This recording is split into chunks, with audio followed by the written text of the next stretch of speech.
later on, as we are under 90 seconds away from the first race here at the Oracle Perth Sail Grand Prix presented by KPMG.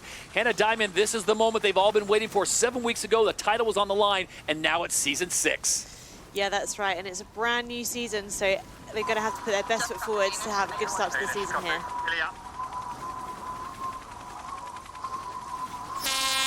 So here we go, day 1 of racing. We've got 4 races on the schedule. Stevie, this is one of those situations where you want to get off the line on time, but you want to make a big statement here in race 1. I think it's so difficult with this wing change that all the teams have had, so it's going to be a reset on how quickly the boats accelerate. Brazil have put themselves out of bounds already. Artemis penalty 2. That's going to be a disaster for them. They're going to have to drop behind the fleet at the start. Big unforced error there. Italy well positioned towards the bottom end of the line. That is the favoured position to start. It gives you a shortest time to mark 1. The fleet are coming back, well pressed together at the bottom of the line, but the United States have got space. France have got space at the top of the line. Delapierre, left-hand side of our screen on the French boat, winds it up with 17 seconds to go. Canada look to slingshot round the outside at the bottom. Where's the gaps in the line? Rolex pole predictor sits on the United States. France coming through the middle here. The 2026 season is going to get underway in 3 seconds. Watch for that line to turn white. Brilliant start by the Swiss in the middle of the line. United States perfect to the top, and now it's a sprint to Mark 1. How brave are you feeling? Keep working. You're ahead of Danes, just you and Aussies. I need more grip. Need more grip. Tiny bit lower, Hans. Careful, Aussies. Have a touch, guys. And they are off and running as they reach mark number 1, the first race of the Oracle Perth Sail Grand Prix. It is the Bones Flying Ruse that'll grab the whole shot, with US SailGP sitting in second. Oh, what a start from Slingsby. They were so fast on that first leg. Rolex sprint leader at Mark 1 for the Australians. Nice and simple all the way.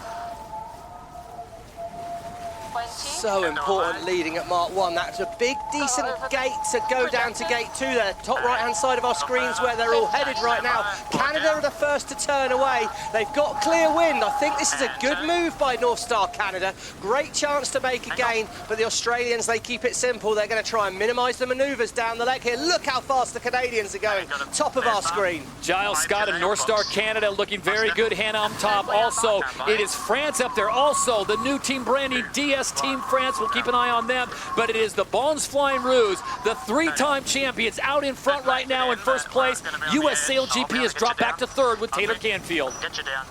Canada have now got the right of way here, Hannah, but this bottom gate is going to be so compressed. Yeah, it is, and I think the Bones Flying Ruse have done a really nice job there. One less manoeuvre into these bottom gates. They look like they're going to be taking a left turn, and it should be North Star Canada. I think they'll have to take a right gate from where they are there. And it's a split course situation at gate number 2, the DP World Gate. It'll be the Bones Flying Ruse opting for the left-hand side of the course, and a big crash in the middle. Oh, massive misjudgment there by the Black Foils. They did not have the right of way on Switzerland. Switzerland manoeuvred onto starboard. Berlin couldn't turn in time, and there's been a huge crash at gate 2.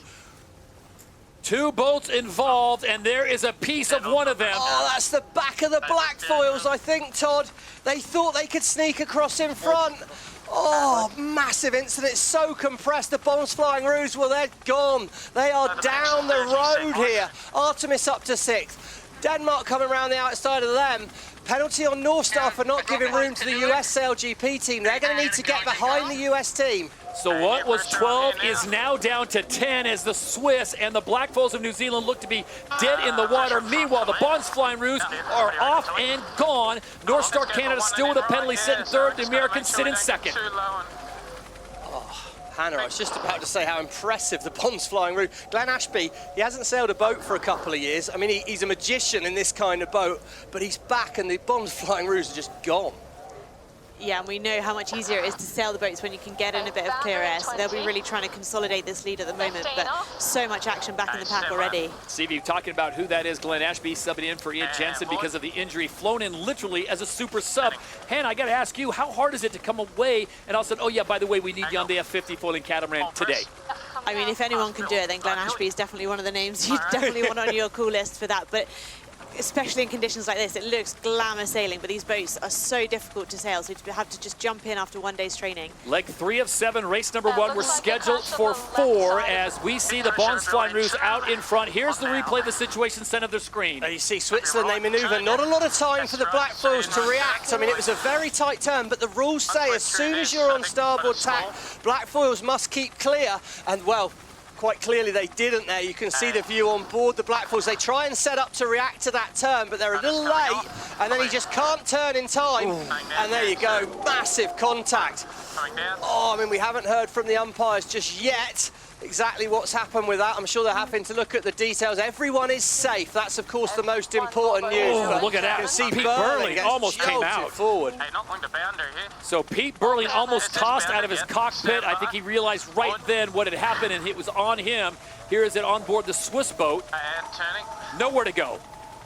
I don't know if that was boundary, I don't know. Yes, I've just spoken to Chief Umpire Craig Mitchell, who's in the booth here, and it is a penalty on the black foils there. It was a port boat not keeping clear of a starboard boat, and they'll be disqualified from this race. But looking at the damage and the fact both boats have stopped, I think it's far, far worse than all news for the black foils fans. Meanwhile, back to live racing here on race number 1 of 4. It is Australia way out in front by virtue of that amazing start.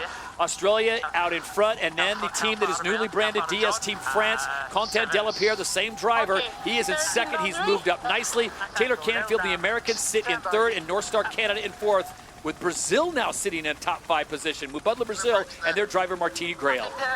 It's quite a shake-up. I mean, it's quite an open course, this. I think it is about getting your nose in front and kind of then executing things really well. So for teams like the USA, Canada, didn't probably have the 2025 season they'd want, then really encouraging. But also Brazil, I think of all the teams in the transfer window, Hannah, they probably had the hardest time.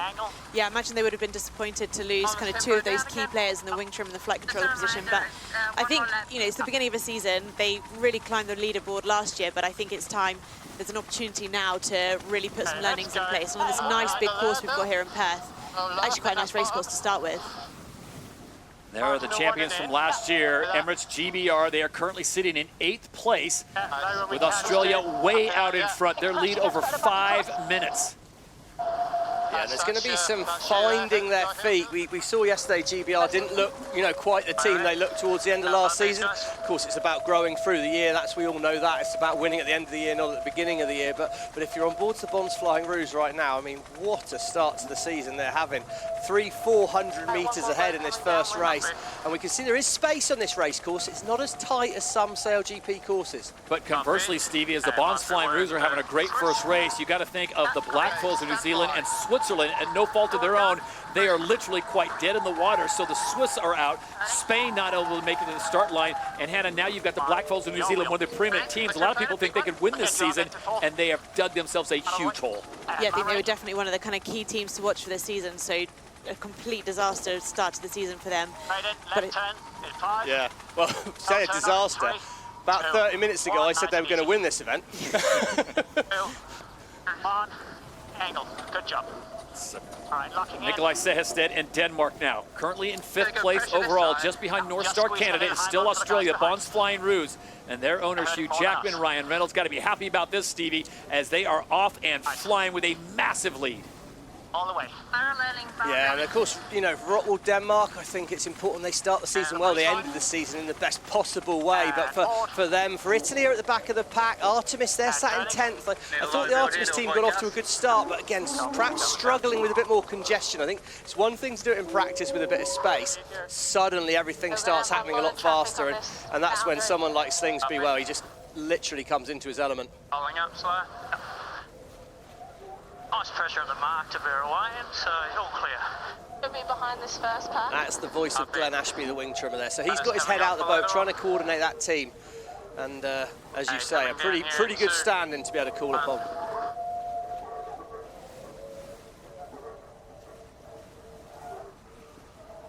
so controlled as they take that left turn to bear away onto the final downwind leg of this first race. Still a massive lead as you see Tosh Bryant getting a better look as she comes over. Boundary. Germany's the first. Hey, tell me when we go. In the middle. I can't see when to go. Oh, Stand by. Board down here. Calm communication on board the Bonds Flying Rouge. Meanwhile, it is DS Team France now on board. Yeah, interesting change on board DS Automobile France, actually, because Lee McMillan coming into the team, it's now gone from French to English language on board that boat, which is a subtle change, and it seems to be going pretty well right now as they're sat in second place and the rest of it, but it'll be interesting to see how that works when everything's a little bit busier. We're going to quickly drop back pre-start, got another little replay to look at here, about to slide in that on the screen, see an incident here, bottom right-hand corner here, we're on board the Italian boat, and we're going to see Germany coming in underneath. Germany have the right of way, and we see the foil there. Wow, I mean, that was so tight. The foil did touch. Didn't look to me like there was any damage. But wow, they say rubbing's racing, but I'm not sure that's quite the case in this game. In 2, 1. And this will be the last gate for the Bonds Flying Rouge at the right side of your screen. And then it's a straight shot to the finish line. And the opening win of Season 6, the Oracle Perth Sail Grand Prix, presented by KPMG, will go to the home team as the Bonds Flying Rouge comes screaming towards the fans on the shore. And the victory in race number 1 will be theirs. Australia claims the win on home water. And that is your Emirates winning moment. Well, you don't start a season a lot better than that. That was clinical. First mark to last mark win, and then just stretched away from the fleet. I think the French will be really, really happy, to be honest with that, because they worked their way, had to overtake a couple of boats, had to take the opportunities they were given, and then they looked fast when they got the space, because they've also stretched away. So very encouraging start for the French team. DS Team France brings it across in their newly worked out kit as a good new paint job comes across the line in second place. Valuable points for them. Content Delapierre always good in the wind. And there you see the rest of the fleet trying to close the gap. And it will be US SailGP. Taylor Canfield opening up the campaign with a great podium finish in third place, Stevie, with 3 races to go today. But this is going to build some confidence for the Stars and Stripes. The entire fleet's delivered, so we can go attack like the Aussies did. Copy, stand by. And the Americans cross safely. So that's 1, 2, and 3. Bonds Flying Rouge, DS Automobile France, and US SailGP, your top 3 finishers. With North Star Canada, they're going to take 4th, and the defending reigning champions, Emirates GBR, look to hold on to 5th. Yeah, but they've cut the corner there, Todd. They've gained 2 or 3 places. Massively important points there for Emirates GBR. Really well judged on that last downwind leg. We can see Artemis in the background there are trying to get in and they can overtake. North Star Canada, decent start. Look like Sestead and Rockwell Racing looking like they want to close this thing down, possibly steal a point. They're going to run out of real estate, and they will have to settle for 6th. So the Danes come in 6th place with Red Bull Italy and Phil Robertson. They'll be 7th. Yeah, Mubadala Brazil have dropped back. Artemis managed to dive inside Germany at that final mark there. They're going to gain a crucial point. Well, all teams will be scoring points after that disaster at gate 2. Mubadala Brazil, there'll be positive parts of that. Did drop back through the race, same for Artemis, and then Germany, Deutsche Bank. Well, the end of last season was phenomenal. The start of last season wasn't great, and their last boat to cross the finish line here of the 10 remaining boats, they're not going to be happy with that. So race number 1, event number 1, goes off with an absolute bang, quite literally, on leg number 2, the collision between the Black Foils and Switzerland. But the big winners off the line, the Bonds Flying Rouge, sending a message to the rest of the fleet.